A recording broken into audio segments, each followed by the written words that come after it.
সমাজের উদ্যোগে আয়োজিত 2 দিন ব্যাপী 23তম বার্ষিক ওয়াজ মাহফিল ও হালকায়ে জিকিরের প্রথম দিন শেষ অধিবেশন।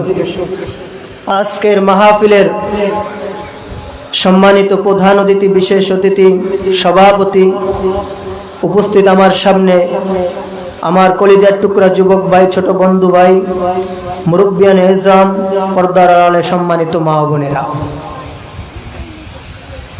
আজ আমরা এখানে 2 দিন ব্যাপী মাহফিলের আয়োজন যারা করেছেন, যেই পরিমাণে দাওয়াত দেওয়া হয়েছে ওই পরিমাণে যদি লোক আসতো, এখানে যতটুকু জায়গা আছে সমস্ত জায়গা ভরে লোক আমরা জায়গা দিতে পারতাম না। কথা বলেন ঠিক কিনা? সবাই আসতে পারবে? কারণ এই মজলিসে সবার কপালে হেদায়াত আসবে না। যদি হেদায়াত থাকতো, আপনারা আমার নবীর দাওয়াতেই তার আপন চাচা কালেমা পড়ে মুসলমান হইতো। কথা বলেন ঠিক কিনা? শুনছেন জান্নাত, শুনছেন জাহান্নাম। হুজুর বয়ান করে জান্নাতের মধুর বয়ান, জাহান্নামের আযাবের বয়ান করে, মানুষগুলো গলা কাটা মুরগির মতো লাফাইতে থাকে, ঠিক না? জান্নাতকে ওই দেখছে? দেখে নাই। এখানে যারা মানুষ, আমরা যে মাহফিলের দাওয়াত দিয়েছি, সবাই যেখানে আসতে পারবে, সবার কপালে যে হেদায়াত হবে, এমন কোনো গ্যারান্টি আছে? যদি গ্যারান্টি থাকতো সমস্ত ময়দান ভরে যাইতো। কথা বলেন ঠিক কিনা? হেদায়াতের মালিক কে? জোরে ডাক দিয়া বলেন কে? আরো জোরে ডাক দিয়া বলেন কে? আমাদের মাহফিল কোন দলীয় লোকের জন্য নাকি আল্লাহকে খুশি করার জন্য? পথ হারা মানুষদেরকে পথে আনার জন্য, ঠিক না? অনেক মানুষ আছে ইসলাম বুঝে না, ওয়াজ মাহফিল বুঝে না, ঠিক না? তাদের জন্য আমার মাহফিল। নামাজ বুঝে না, কিভাবে নামাজ পড়বে?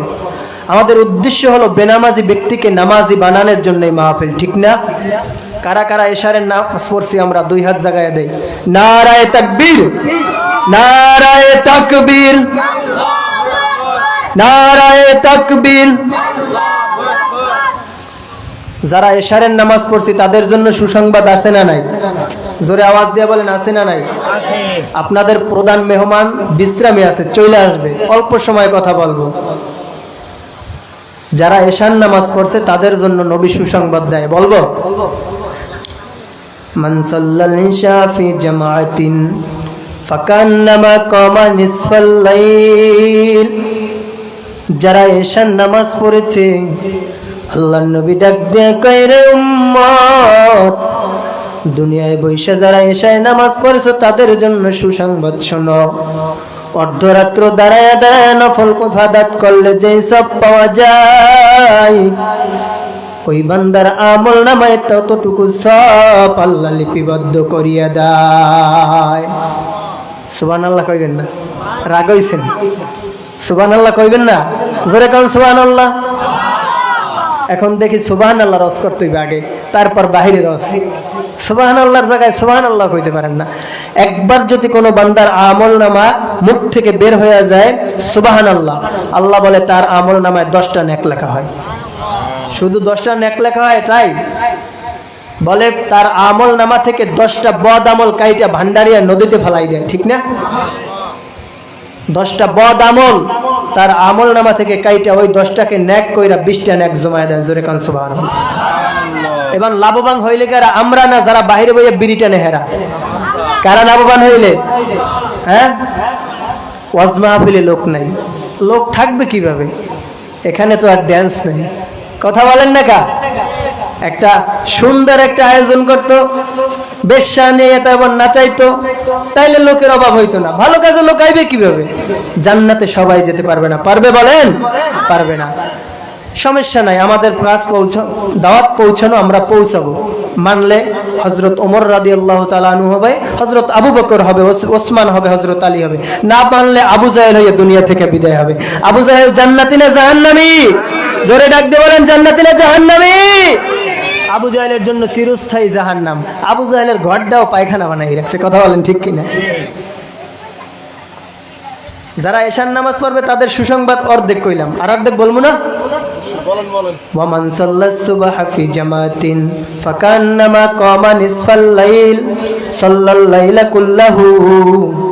নবী বলেন, ও দুনিয়ার উম্মত, তোমরা শুনিয়া রাখো, যারা আবার ঈশার নামাজ পড়ে ঘুমাবে উযু সহকারে, আবার যখন সকালবেলা উঠে ফজরের নামাজ পড়বে, কিন নামাজ, জোরে কোন কিন নামাজ, ওমান সাল্লাস সুবহা ফি জামাতিন ফাকান্নামা কামা সাল্লাল লাইলা কুল্লাহু। আবার যখন নাকি ফজরের নামাজ জামাতে আদায় করবা,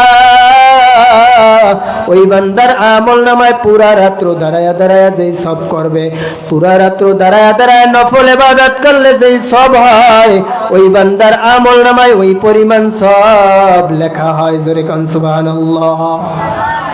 পৃথিবীতে আসছি তো সব কামাই করার জন্য, নাকি বদ আমল কামাই করার জন্য? এই বদ আমল কামাই করে যাইয়েন, জাহান্নামের হাতুড়ি দিয়ে টাকায়া টাকায়া সোজা করে দিবে। দুনিয়ার মানুষ মাইর খায়, আবার ঔষধ খেলে ঠিক হয়ে যায়। জাহান্নামের ঔষধ চাইবেন, এমন ঔষধ খাওয়াইবে, ঔষধের সোডে আপনার ভিতরে যা আছে পয়সা করলে পায়খানার রাস্তায় দিয়ে বাইরে যাইবে। হ্যাঁ, ওই ঔষধ ভালো নাকি জান্নাতে যাইয়া একটা গাছে 70 রকমের ফল খাওয়া ভালো? ঠিক না? মোহতারাম হাজিরিন, আমি আপনাদের সামনে পবিত্র কোরআন থেকে ছোট্ট একখানা আয়াত তেলাওয়াত করছি। আল্লাহ বলে, বান্দারে, তোরে আমি দুনিয়ার মধ্যে পাঠাইয়া দিলাম। কেন পাঠাইলাম জানো? একমাত্র আমি রবের ইবাদত করার জন্য। কার ইবাদত? জোরে বলেন। নাকি দুনিয়ার কোন ব্যক্তির ইবাদত?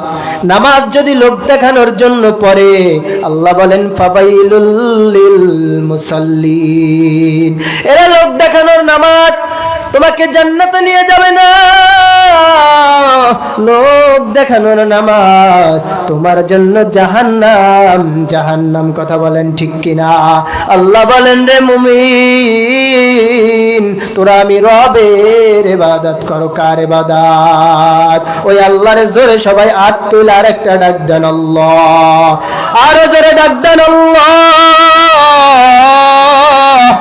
আরো জোরে ডাক দেন আল্লাহ। আল্লাহ ডাক দিয়া বলে কোরআনের মধ্যে, রে বান্দা, তুই আমি রবের ইবাদত করবি। কেমন ইবাদত করবি জানো? পৃথিবীর কোন মানুষের সাথে আমি রবের সাথে সম্পৃক্ত নাই। আমি রব তোদেরকে কেমন ভালোবাসি জানো? আমি রবের ছেলে নাই, পুত্র নাই, স্ত্রী নাই, সন্তান নাই, আসেনি? আমি আল্লাহকে কেউ সৃষ্টি করে না। আমি আল্লাহ তোদেরকে মায়া করিয়া বানাইলাম। কেন বানাইলাম জানো?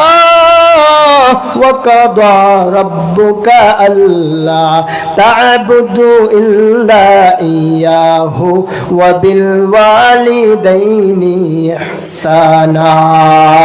আমি আল্লাহ তোদেরকে বানায়া ক্ষান্ত দিনাই, তোরা আমি রবের ইবাদত করবি।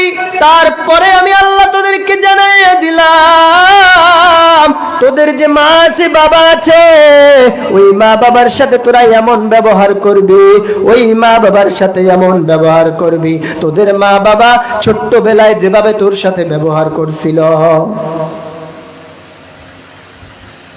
এখন বর্তমানে সন্তান মায়ের সাথে ব্যবহার করে এমন ব্যবহার, সন্তানের যাতনায় সন্তান মায়ের কাছে বরদোয়া করতে বাধ্য হয়, আছে না নাই? অথচ আল্লাহ বলেন, উফি ওয়ালা তানহারহুমা ওয়াখফিদ লাহুমা জানাহাজ যুল্লি মিনার রাহমা ওয়া কুর রাব্বিরহামহুমা কামা রাব্বায়ানি সগীরা।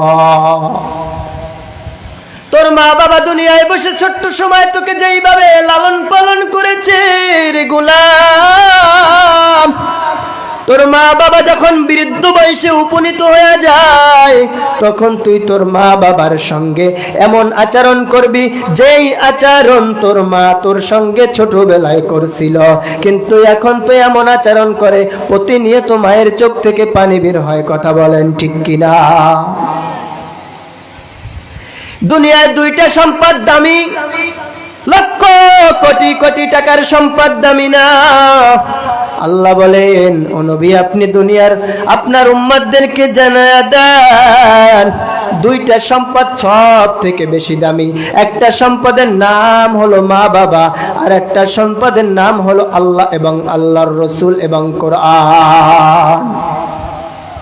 যার মা বাবা বেঁচে আছে এমন একটা সম্পদ, আর যার মা বাবা বেঁচে নাই, ওই যার মা বাবা আছে সে বোঝে মায়ের কত মূল্য, আর মা যার নাই সে বোঝে মায়ের কত মূল্য, যার বাবা নাই সে বোঝে বাবার কত মূল্য। এখানে মাহফিল শেষ হয়ে যাওয়ার পরে অনেক বান্দা আছে মা নাই, অনেক বান্দার আছে বাবা নাই। ওই বাড়ির দরজায় গিয়ে যখন দরজায় ধাক্কা দিবে, ওই সন্তানের মা দরজা খুলিয়ে দিবে। আবার একদল বন্ধুরা আছে মা নাই বাবাও নাই, তারা যখন দরজায় দিয়ে ধাক্কা দিবে দিয়া বলবে, মা দুনিয়ায় বসে তুমি আমাকে রেখে খানাও খাও নাই, আজকের তুমি দুনিয়ায় নাই। ওই যে তোমাকে বাঁশবাগানে কলা বাগানে পুষ্কুনির পারে থুয়ে আসছি গো মা, দুনিয়ার সমস্ত স্থানের খবর নিতে পারলাম, ওই মায়ের কবরের খবর নিতে পারলাম না। কি অবস্থায় আছে আপনার আমার মা?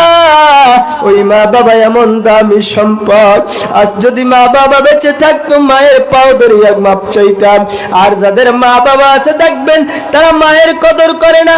যখন দুনিয়া থেকে মা বাবা চলে যায় তখন মায়ের মর্মতা বুঝে, বাবার মর্মতা বুঝে। কথা বলেন ঠিক কিনা? এজন্য যাদের মা বাবা আছে বেশি বেশি মায়ের খেদমত, বেশি বেশি বাবার খেদমত করতে হবে। কথা বলেন ঠিক কিনা? অনেকের মা বাবা দুনিয়ায় নাই, আবার যাদের মা বাবা আছে দেখবেন খোঁজ খবর নেয় না। কেমন সন্তানের মা বানাইলা, কেমন সন্তান দুনিয়ায় রেখে যাইতেছো, কাল কিয়ামতের ময়দানে ওই মা বাবা যদি তোমার বিরুদ্ধে মামলা দায়ের করবে, দেখবেন দুনিয়ায় সন্তান নামাজ পড়ে না, আমি বলবো যদি সন্তান নামাজ না পড়ে অবশ্যই মায়ের দোষ, অবশ্যই বাবার দোষ। কারণ একদল মা বাবা আছে সন্তান যদি নামাজে যায়, রোজা রাখে, সন্তান যদি ইসলামের পথে চলে, বলে আমার সন্তানের শরীর খারাপ হয়, ওর রোজা রাখতে দেওয়া যাবে না। আর একদল মা বাবা আছে যারা সন্তানকে ভালোবাসে এবং সন্তানকে সব সময় নামাজের দিকে যেতে বলে, রোজা আসলে রোজা রাখতে বলে। কাল কিয়ামতের ময়দানে ওই সন্তান তোমার আমার বিরুদ্ধে মামলা দায়ের করবে আর বলবে, রে সন্তান, ও মা ও বাবা, দুনিয়ায় বসে তুমি আমাকে নামাজের সুযোগ দাও নাই, দুনিয়ায় বসে তুমি আমাকে রোজার সুযোগ দাও নাই, আজকে আমি মা জান্নাতে যাইতেছে, আমার সন্তান জাহান্নামে যায়। ও আল্লাহ, আমার সন্তান যদি জাহান্নামের ভিতরে চলিয়া যায়, আমি মা জান্নাতে যাব না, বলা আছে না নাই? এজন্য বন্ধু বেশি বেশি মায়ের খেদমত করতে হবে, 5 ওয়াক্ত নামাজ জামাতের সহিত আদায় করতে হবে। আজ থেকে এই মাহফিল থেকে ওয়াদা নেই, কারা কারা 5 ওয়াক্ত নামাজ পড়বো, মা বাবার খেদমত করব। নারায়ে তাকবীর, আর যারা বলি নারায়ে তাকবীর। প্রধান অতিথির আগমন, প্রধান অতিথির আগমন মাহফিল কমিটির পক্ষ থেকে, মাহফিল কমিটির পক্ষ থেকে আজকের মাহফিল নারায়ে তাকবীর। আল্লাহ আমাদের সবাইকে মা বাবার খেদমতে কবুল করুন, জোরে বলে আমিন। আসসালামু আলাইকুম ওয়া রাহমাতুল্লাহি ওয়া বারাকাতুহু।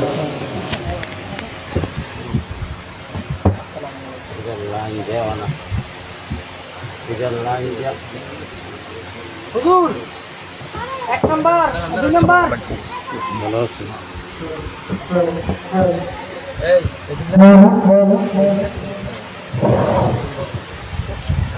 এই জনতা